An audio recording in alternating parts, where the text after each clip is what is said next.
Towson, this guy, because, I don't think of him as a Jaguar. I think of him as a Raven.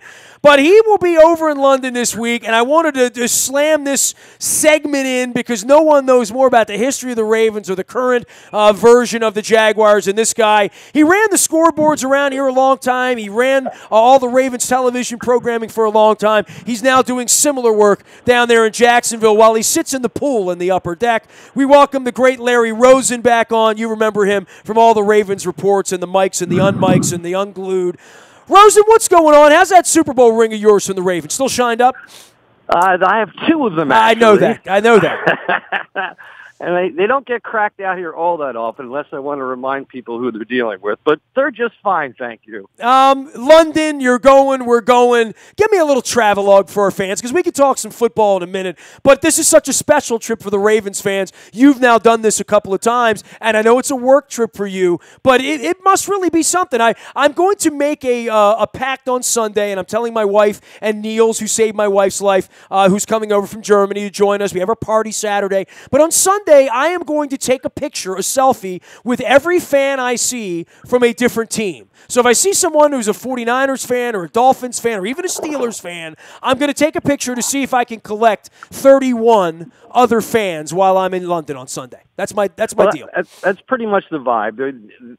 If they have NFL gear of any kind, they wear it to the game. So you'll probably see more Ezekiel Elliott's than you'll see, Joe Flacco's or Blake Bortles, so to speak, or whatever.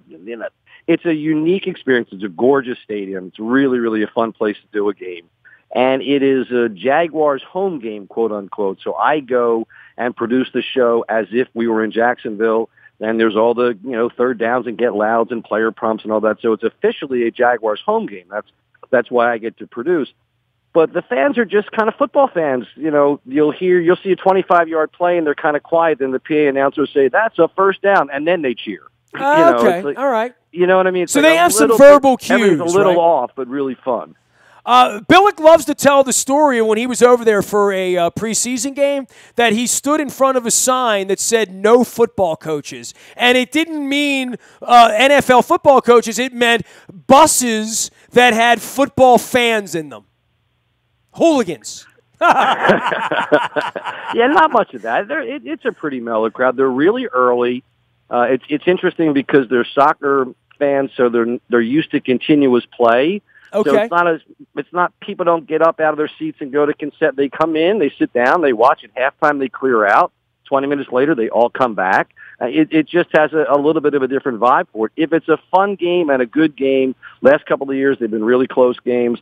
It's good atmosphere, a lot of fun, and it's for the people back here. It's 9:30 in the morning. It's a great way to start your day. Watch Ravens Jags for a few hours, and it kicks off your Sunday. But I'm excited. It's great to go. From a travel standpoint, it really is not that much different than going to say Seattle or something like that. The flight's just a little bit longer. Jaguars have tried it going for the whole week, Sunday to Sunday. They've tried it Tuesday to Sunday. They've tried it Thursday to Sunday. They've won a couple of times Thursday to Sunday, so that's what we do this year. Larry Rosen, what is your official title? Because I didn't even look it up. What are they? Chief Poobah in charge of entertainment, video, and things. Right? Senior executive producer, production, game day entertainment. I'm not even sure. I'm never a titles guy. If it plugs in, makes noise, and makes people scream, that's my job. My wife just stuck her head in the studio because she hears me do it. How you doing, darling? So she's screaming at me. Hi, hello to Larry. She says, I'm like, honey, he's going to London too. You'll see Larry on Sunday. So my wife says we're having a pint. That's her message to you. So I love her to pieces. I love her to pieces. I don't think she means a pint of blood either. Although Niels will be with us. Hey, you get to meet the guy that saved my wife's life. That's pretty cool, right? That'll be awesome.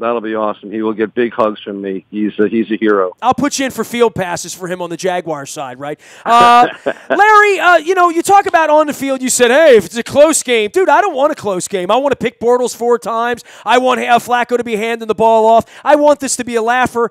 Your squad's been pretty Jekyll and Hyde here over 2 weeks. I don't know what you are. The Ravens, for me, they've checked the boxes. I don't know what the Ravens are going to be without Marshall Yanda. That remains to be seen, and I know they're not going to get 5 turnovers every week, but this smells like a game where the defense could stop the run and force Bortles to throw, and then that's when things go downhill for the Jaguars, I think, right? Well, depending on, you give me 20 minutes, I'll give you the world. But, on the defensive side of the football, it's an extraordinarily strong group.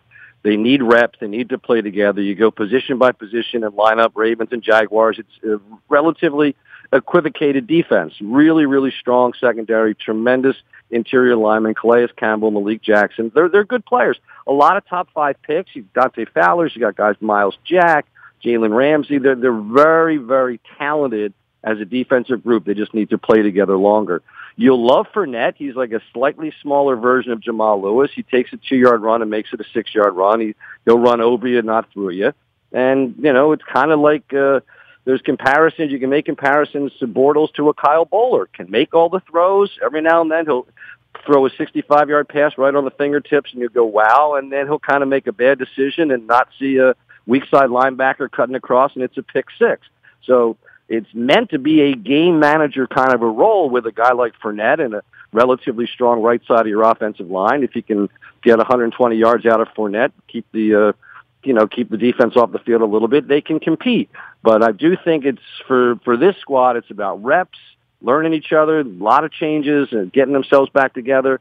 And teams like that generally are not that consistent week to week. You just don't know what you're going to get on a given week.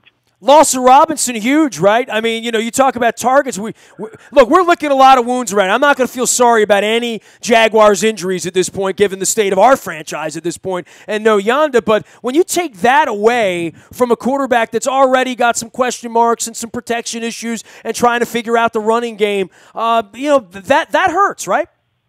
Yeah, that's a terrific point. He's the only receiver the Jaguars had that you had to double.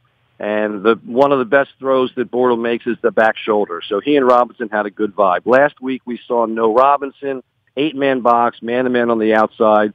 And Bortles, you got to beat me with Marquise Lee or a couple of young guys. So, and Dean Pease is brilliant. He's going to take away your best option. He's going to stuff the box. He's going to slide those safeties down. He's going to play 4-4 and just go man on the outside and see if Blake can do anything with him. And I think that's what the offensive side of the football has been struggling with the last couple of weeks, is everything was built around knowing that a safety had to give help on the Robinson side. That freed up a lot of underneath stuff and crossing routes, and they just weren't there last week. Now who are you? Now what do? You don't really have a world-class tight end.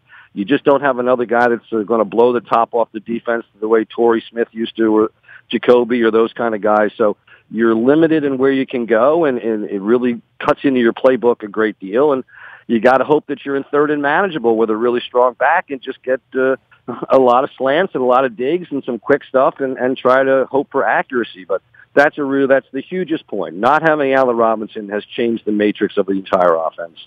Larry Rosen has 2 Super Bowl rings from the Baltimore Ravens after a decade and a half here. He's in Jacksonville wearing sandals, living under palm trees, watching the Jaguars, sitting in the pool, and entertaining the people down there. He'll be in London this week as well. You have so much respect for the Ravens and what they've done. You were in those rooms with all of those guys. You talk about Dean Pease. You look up now and see a 2-0 team taking the ball away, running the ball. Flacco's health was a great concern. Doesn't feel as much so now heading into week 3. They're 2-0. They pitched the shutout. The defense has come together. You're not shocked by any of this, are you, Larry?